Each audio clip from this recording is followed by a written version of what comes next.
All right, let's kick it off with top picks. And Christine's first top pick is Canadian Apartment Properties REIT. Why do you like this name? Yeah, so this is a sector, the multifamily residential properties.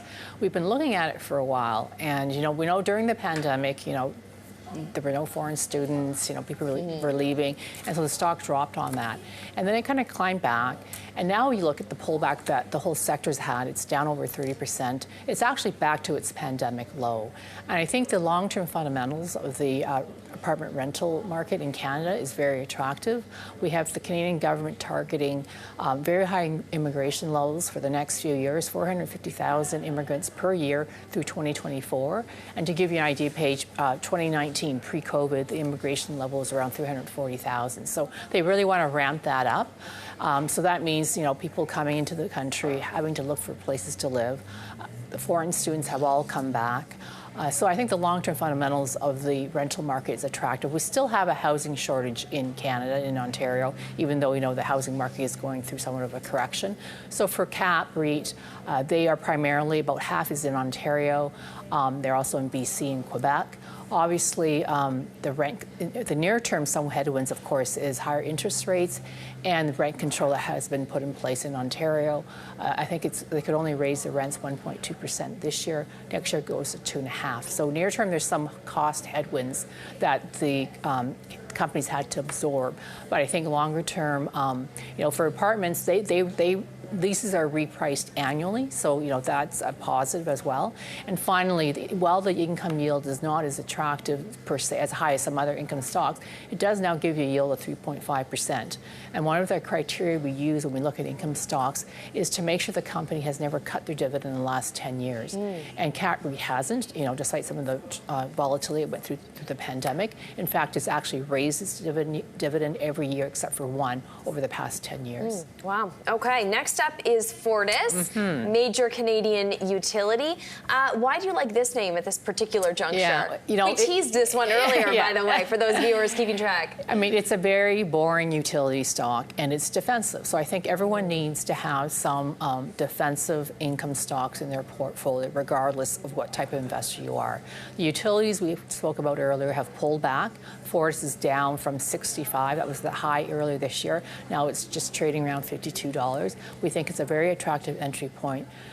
Even though it's a Canadian-based company, it gets over 60% of its earnings from the United States. We think that, with the greening and the renewables, trend to renewables, they're well positioned because as renewable power sources get built, Fortis provides transmission lines. You have to build transmission lines to connect those to the end market.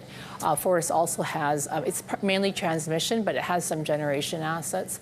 So they have one coal-fired plant where they're going to transition to renewables. So their capital program of $20 billion, companies affirm that they can grow their dividend at least 6% annually through 2025. So once again, a good, solid utility, very visible cash flow stream.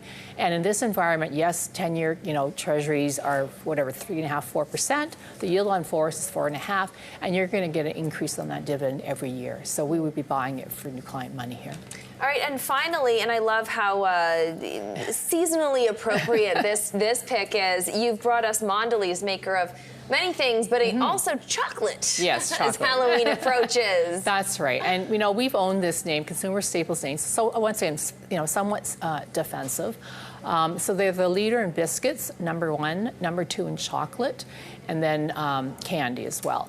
So, chocolate and biscuits, there's very little private label competition. It's anywhere from 5 to 10% for private label in those categories. And Mondelez has very well-known brands, so they have very high brand loyalty.